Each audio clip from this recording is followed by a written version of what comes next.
Organotypic slice culture is a powerful tool for studying neurodevelopmental and degenerative regenerative processes. This technique can be used to rapidly screen candidate molecules for their neuroprotective potential. This method closely mimics in vivo conditions, compared to dissociated primary cell cultures, as the tissue cytoarchitecture and native cell-cell connections are preserved within the planes of the sections. Here, we demonstrate the study of Purkinje cell death in the developing cerebellum. But organotypic slice culture is equally suitable to model neurodegenerative diseases in almost every central nervous system region.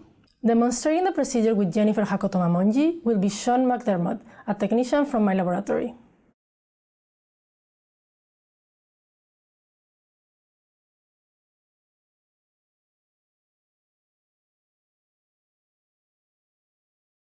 Before harvesting the cerebellar slices, in a sterilized biosafety cabinet, fill each well of a 6-well culture plate with 1 milliliter of vacuum-filtered culture medium, and add the pharmacological agent of interest to the treatment wells and an equal volume of vehicle to the control wells.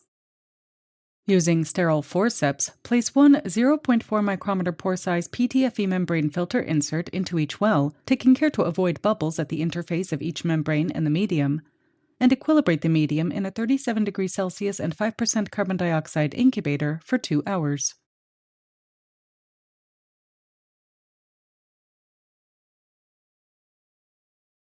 To harvest the cerebellum, use straight dressing forceps to grasp the pup head by the nose, and use straight eye scissors to cut open the scalp from the posterior end laterally to the midline.